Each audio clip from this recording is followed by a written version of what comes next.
Les agradecemos sus comentarios en la parte inferior del video y hacer clic en suscribirse y en la campanita para recibir cada 8 días la notificación de nuevos cuentos y audiolibros en español. Audiolibros Jorge Estupiñán, la nueva forma de leer libros, presenta La Noche de Pascua, del escritor ruso Anton Chejov.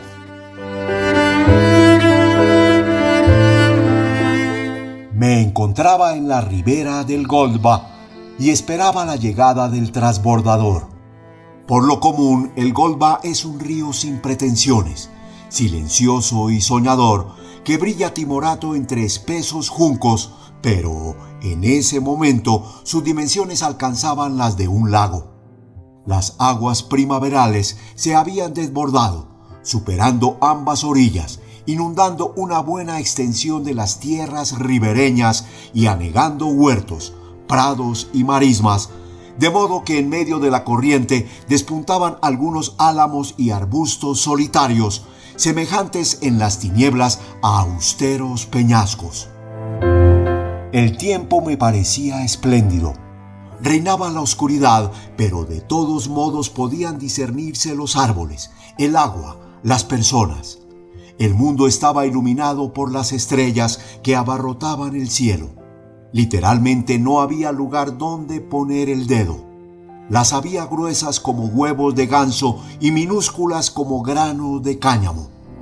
Para esa parada festiva habían salido al cielo todas a una, desde las más pequeñas a las más grandes, limpias, renovadas, risueñas, todas titilando en silencio con sus rayos. El cielo se reflejaba en las aguas, las estrellas se bañaban en las profundidades oscuras y temblaban al compás del menudo oleaje. El aire era tibio, sereno. A lo lejos, en la otra orilla, algunos fuegos diseminaban al azar en medio de la tiniebla impenetrable, sus llamas de un rojo vivo. A 2 pasos de mí se ocultaba la oscura silueta de un campesino tocado con un alto sombrero y provisto de un nudoso y grueso bastón. ¿Cuánto tarda el transbordador?, pregunté. Ya tendría que haber llegado, me respondió el campesino. ¿Tú también estás aguardándolo? No, estoy esperando las iluminaciones, dijo el campesino en medio de un bostezo. Pasaría con gusto, pero le confieso que no tengo los 5 kopecks que cuesta el viaje. Yo te los daré. No, muchas gracias.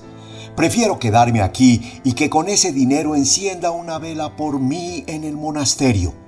Pero el transbordador sigue sin venir. Parece como si se lo hubiera tragado la tierra. El campesino se acercó al borde mismo del agua, cogió el cable con la mano y gritó: ¡Jerónimo! ¡Jerónimo! Como en respuesta a su llamada, desde la otra orilla se oyó el prolongado tañido de una gran campana. El sonido era denso, grave, semejante al de la cuerda más gruesa de un contrabajo. Parecía la ronca voz de las mismas tinieblas. A continuación se oyó un cañonazo. Rodó por la oscuridad y se apagó en algún lugar lejano detrás de mí. El campesino se quitó el sombrero y se santiguó. «Cristo ha resucitado», dijo. Las ondas de ese primer tañido no habían tenido tiempo de aquietarse en el aire cuando se oyó otro, después un tercero, y las tinieblas se llenaron de un rumor vibrante y continuo. Junto a las rojas hogueras se encendieron numerosos fuegos que juntos empezaron a moverse, despidiendo inquietos resplandores. «¡Jerónimo!», gritó una voz cansina y sorda. «Están llamando desde la otra orilla», dijo el campesino. «Eso significa que el transbordador tampoco está allí. Nuestro Jerónimo se ha quedado dormido». Los fuegos y el tintineo aterciopelado de las campanas nos atraían. Ya empezaba a perder la paciencia y a ponerme nervioso cuando por fin columbré en la oscura lejanía una silueta muy semejante a una orca. Era el tan esperado transbordador.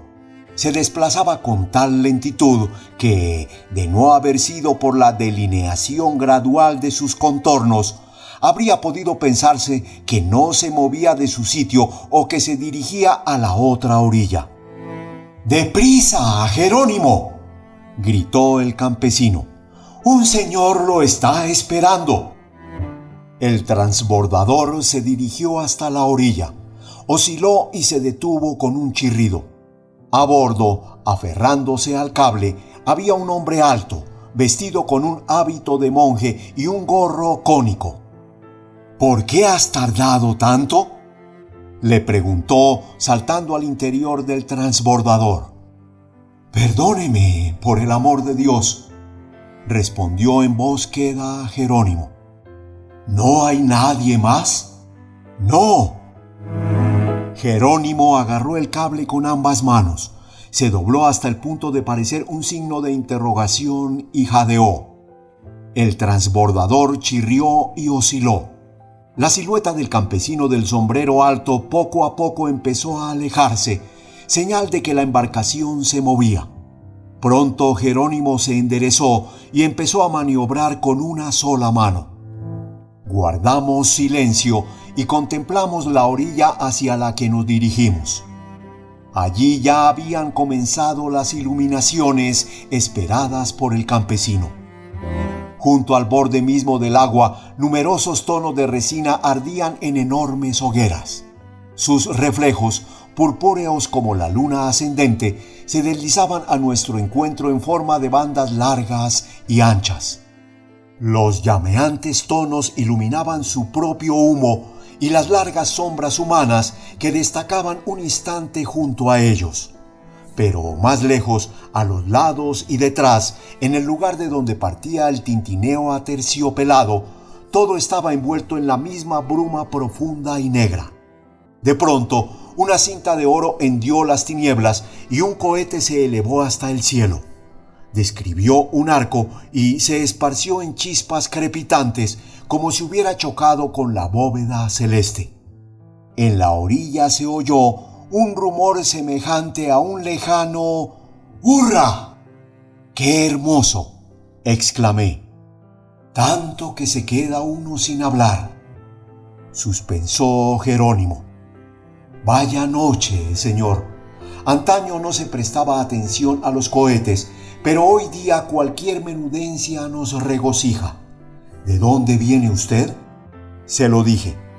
Ya hoy es un día de alborozo, continuó Jerónimo con vocecilla de tenor, débil y suspirante como la de un convaleciente. El cielo, la tierra y el infierno se felicitan. Toda la creación está de fiesta. Pero, dígame, buen señor, ¿por qué el hombre no puede olvidar sus penas ni siquiera en medio de las mayores alegrías? Me pareció que esa pregunta inesperada me invitaba a una de esas conversaciones interminables y edificantes de la que tanto gustan los monjes ociosos y aburridos. No tenía muchas ganas de hablar, de modo que me limité a responder. ¿Qué penas le afligen a usted, padre? Por lo común, las mismas que a todo el mundo, distinguido y amable señor, pero hoy ha acaecido una desgracia particular en el monasterio.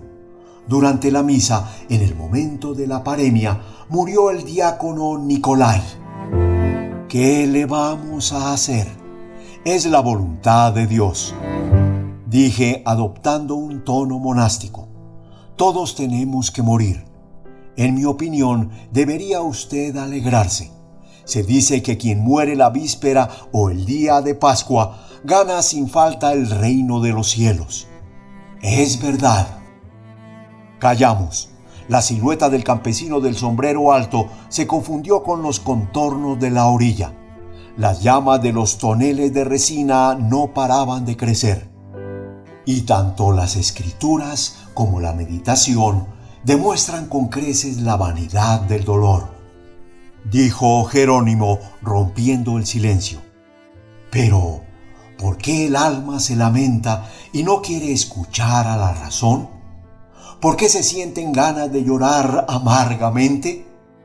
Jerónimo se encogió de hombros, se volvió hacia mí y dijo con premura: que muera yo o algún otro no tiene la menor importancia, pero es Nicolai quien nos ha dejado, nada menos que Nicolai.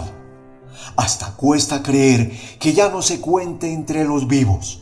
Estoy aquí, en este transbordador, y tengo la impresión de que voy a oír su voz llamándome desde la orilla. Para que no tuviera miedo al atravesar el río, siempre se acercaba a la ribera y me daba una voz. Se levantaba expresamente para eso en medio de la noche.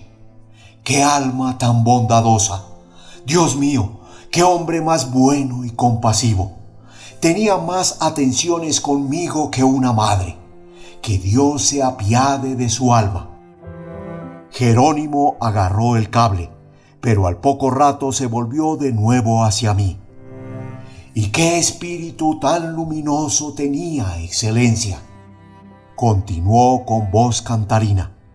¡Qué lengua tan dulce y melodiosa! Precisamente ahora van a cantar en los maitines. ¡Oh, voz armoniosa y tierna!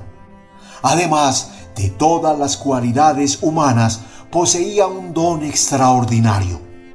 ¿Qué don?, le pregunté. El monje me examinó de pies a cabeza. Luego, como si se hubiera convencido de que podía confiarme un secreto, estalló en una alegre risa. Tenía el don de escribir acatistas. Entiéndase por acatista un himno que se canta de pie y que suele recitarse en servicios litúrgicos en honor de Jesucristo, la Virgen o los santos. Un milagro, Señor, nada más y nada menos. Se sorprenderá si se lo explico. Nuestro archimandrita o superior del monasterio es de Moscú.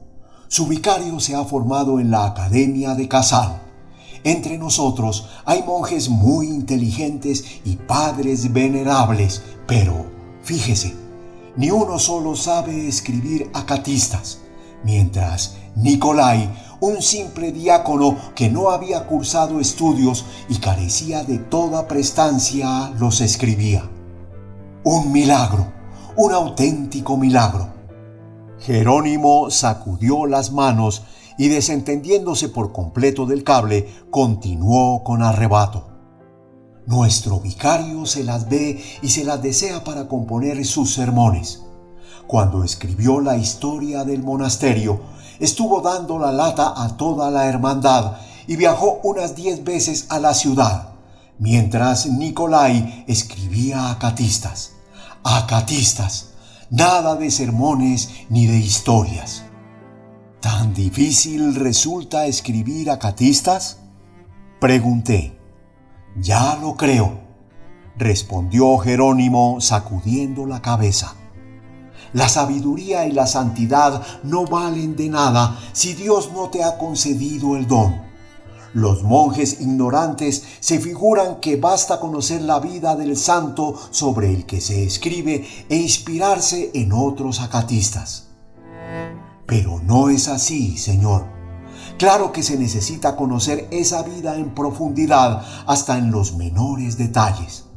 También es indispensable remitirse a otros acatistas para saber dónde empezar y qué escribir. Como ejemplo le diré que el primer versículo empieza siempre con las palabras elegido o escogido. El primer canon empieza siempre con la palabra ángel. El acatista del Dulce Jesús, por si le interesa, comienza siempre así. De los ángeles creador y señor de las fuerzas celestes. El de la Santísima Madre de Dios, el ángel mensajero fue enviado desde el cielo. y el de Nicolás Taumaturgo, ángel por la figura, pero criatura terrestre. Y así sucesivamente. Siempre se empieza con la palabra ángel. No cabe duda de que hay que buscar la inspiración en otros acatistas, pero lo esencial no consiste en la vida del santo ni en la conformidad con los modelos, sino en la belleza y en la dulzura. Es necesario que el conjunto sea armonioso, breve y detallado. Cada verso debe estar repleto de dulzura, afecto y ternura. No tiene que haber ni una sola palabra grosera, ruda o inadecuada. Hay que escribir de tal manera que el corazón del orante se regocije y llore, mientras su espíritu se estremece y palpita. En el acatista de la Virgen se incluyen estas palabras: regocíjate, oh grandeza, de que el pensamiento humano no pueda alcanzarte. Regocíjate, oh profundidad, de que ni siquiera los ojos de los ángeles puedan contemplarte. En otro pasaje del mismo acatista se dice: regocíjate, árbol de frutos de luz, del que se alimentan los justos. Regocíjate, árbol de sombra bienhechora, cuyo follaje se abre a la multitud.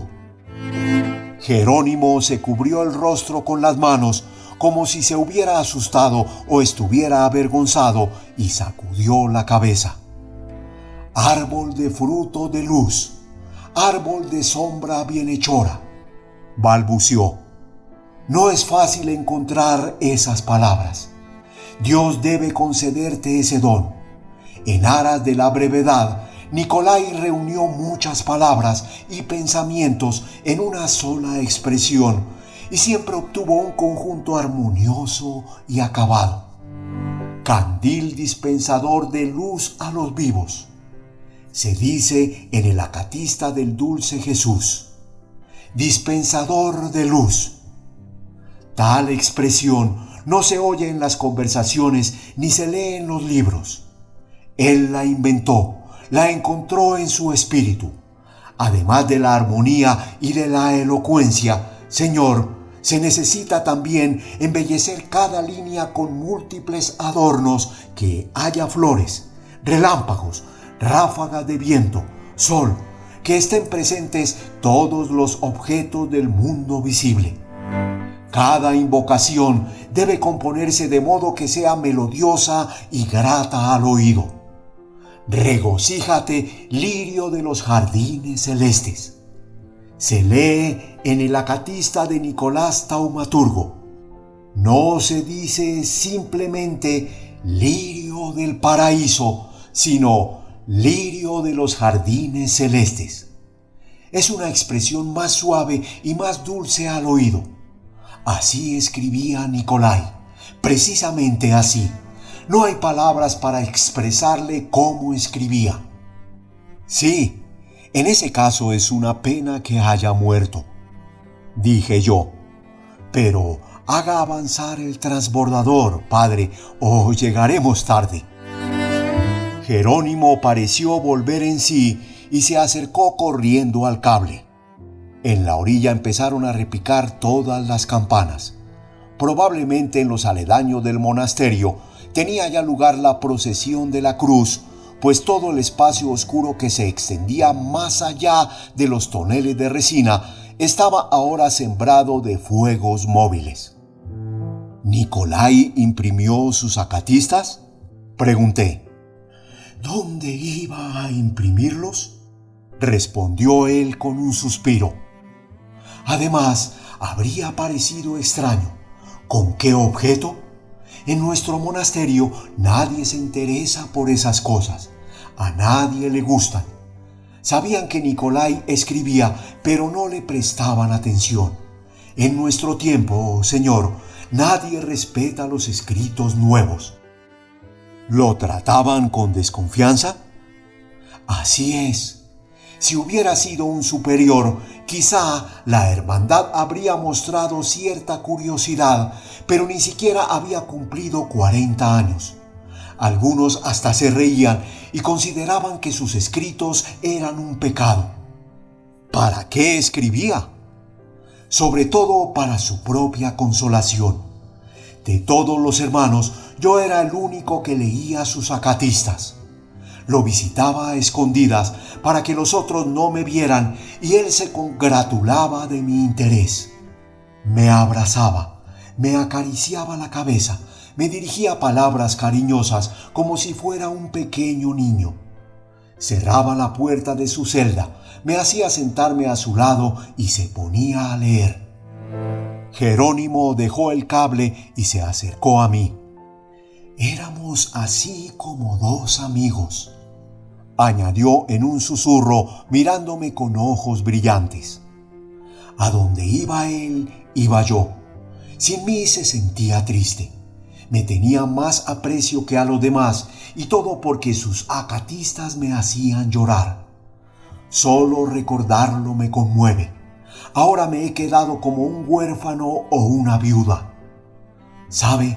En nuestro monasterio todos los monjes son bondadosos, caritativos, piadosos, pero carecen de tacto y de delicadeza como las personas de baja condición.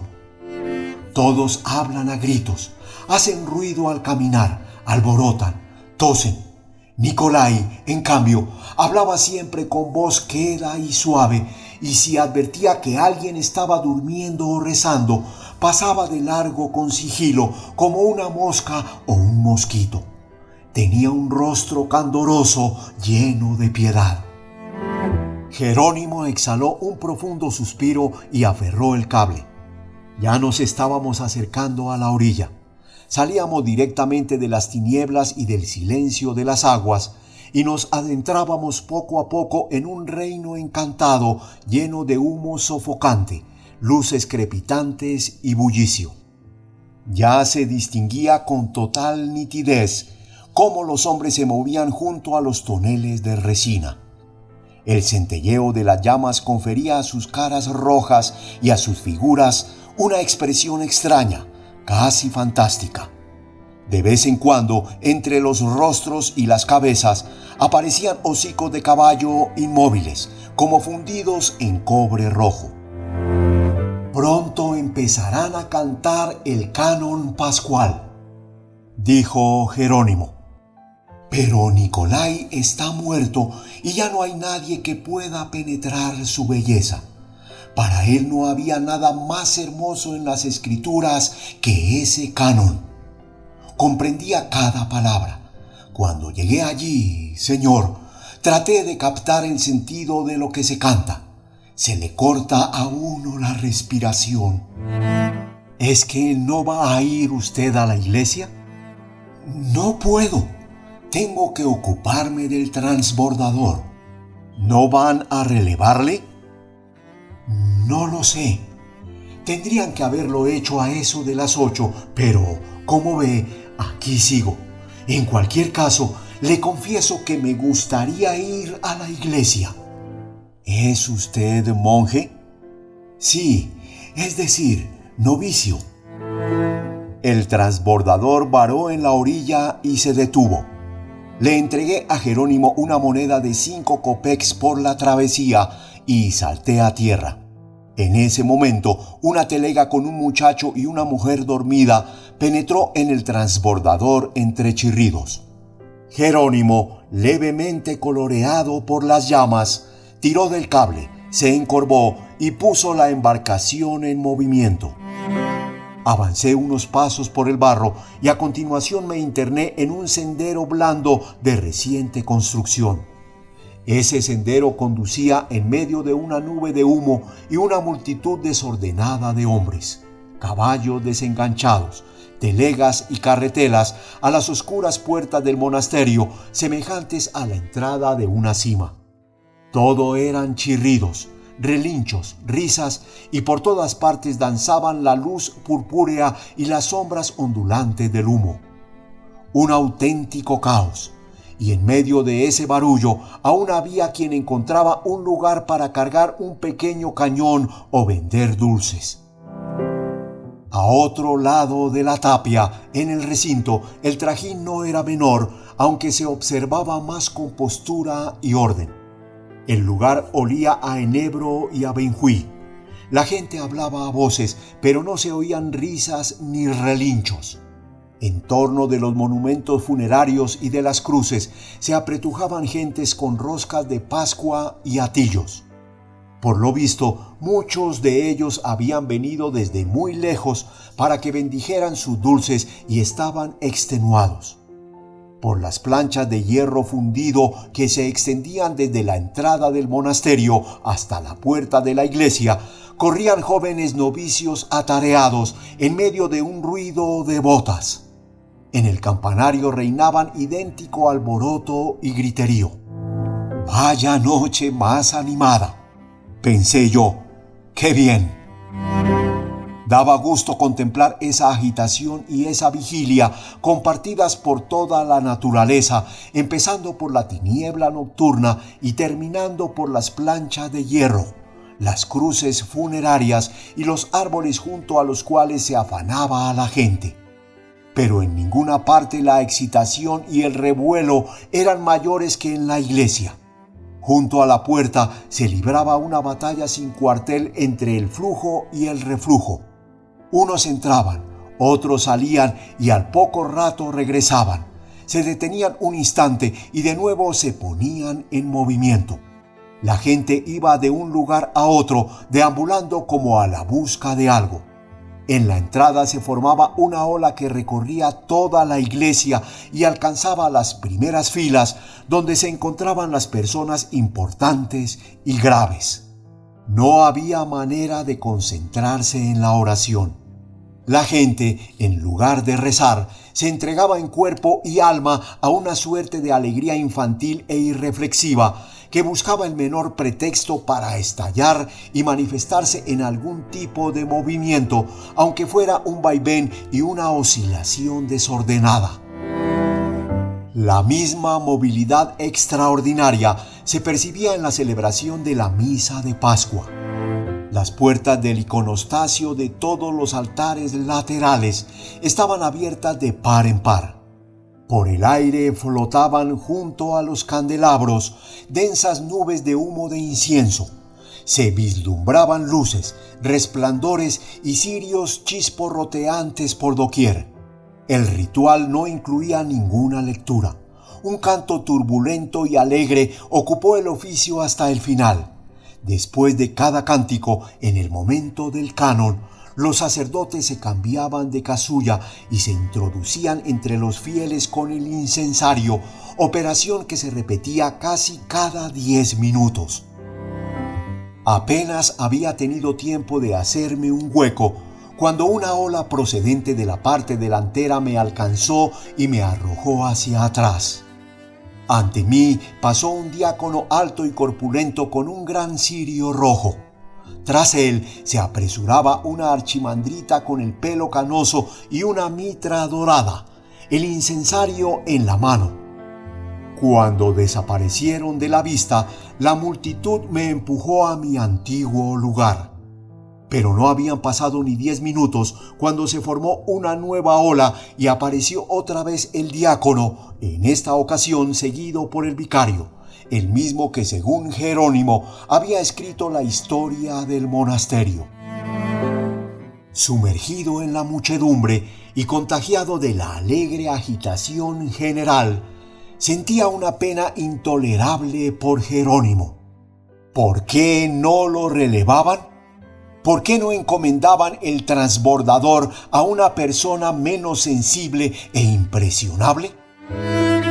Levanta los ojos a tu alrededor, oh Sión, y mira, cantaba el coro, pues tus hijos han venido a ti como antorchas de luz divina desde el oeste y desde el norte, desde el mar y desde el oriente. Contemplé los rostros de los fieles. Todos mostraban la misma vivacidad, la misma expresión de júbilo, pero ninguno de ellos escuchaba ni trataba de penetrar el sentido de los cánticos. A nadie se le cortaba la respiración.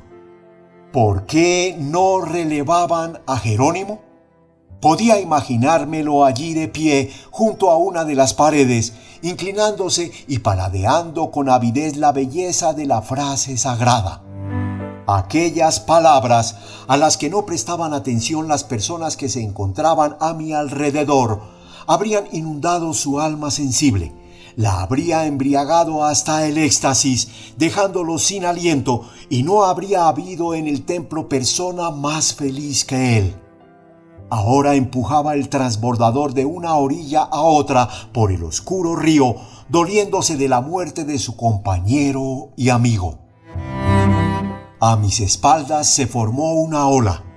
Un monje gordo y sonriente, jugando con su rosario y volviendo la vista, se deslizó junto a mí, abriendo paso a una dama vestida con sombrero y abrigo de terciopelo. Uno de los criados del monasterio se apresuraba tras ella, llevando una silla por encima de las cabezas de los fieles.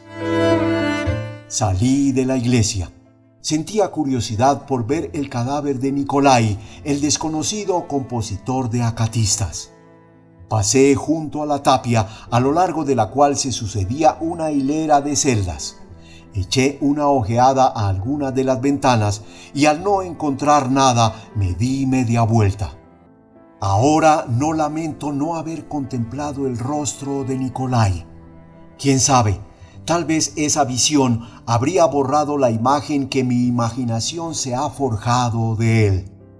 Ese hombre amable, poético, que salía por la noche para intercambiar llamadas con Jerónimo, que sembraba de flores, estrellas y rayos de sol sus acatistas, incomprendido y solitario, se me aparece como un ser tímido, pálido, de facciones suaves, delicadas y tristes. En sus ojos, además de la inteligencia, debía de brillar esa ternura, esa exaltación infantil mal contenida que había percibido en la voz de Jerónimo cuando me citaba pasajes de los acatistas. Después del oficio, cuando salí de la iglesia, las tinieblas se habían desvanecido. Empezaba a amanecer. Las estrellas se habían apagado y el cielo tenía una tonalidad gris azulada y sombría. Las planchas de hierro, los monumentos y los brotes de los árboles estaban cubiertos de rocío. Se percibía en el aire un intenso frescor. La animación que había advertido por la noche al otro lado de la tapia había desaparecido. Los caballos y los hombres parecían fatigados, soñolientos, apenas se movían y de los toneles de resina solo quedaban montones de ceniza negra. Cuando el hombre está cansado y quiere dormir, se figura que en la naturaleza reina la misma disposición. Tenía la impresión de que los árboles y la joven hierba dormían. Me parecía que hasta las campanas repicaban con menos vehemencia y júbilo que durante la noche. La agitación había cesado y de toda esa excitación solo quedaba una agradable fatiga, una ansia de sueño y de calor. Ahora podía admirar las dos orillas del río. Sobre las aguas, aquí y allá, vagaban ligeras columnas de niebla. Una brisa helada y cortante se alzaba del lugar. Cuando salté al transbordador, ya había en él una carretela y una veintena de hombres y mujeres. El cable, húmedo y soñoliento, según me pareció, se extendía en la lejanía a través del anchuroso río y en algunos lugares desaparecía entre la blanca bruma.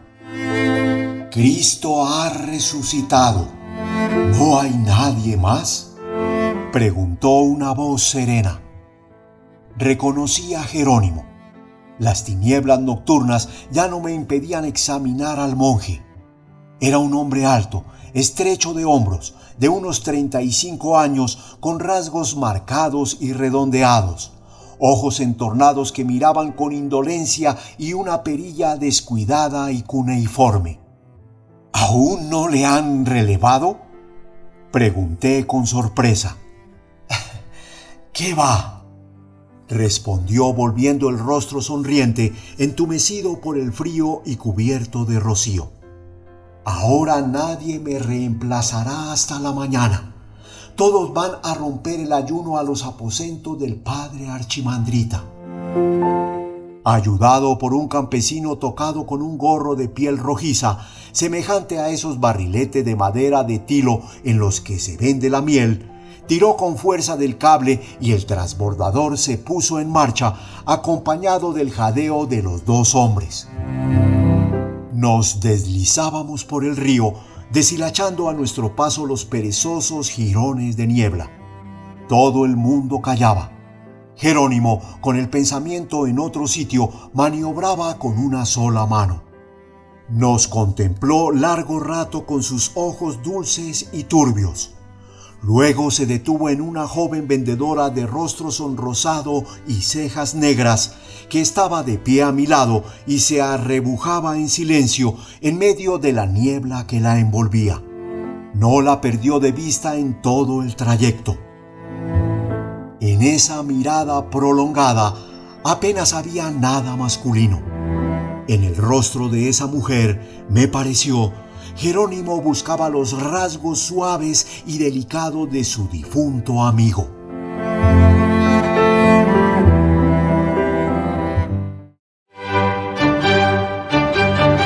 Audiolibros Jorge Estupiñán. La nueva forma de leer libros.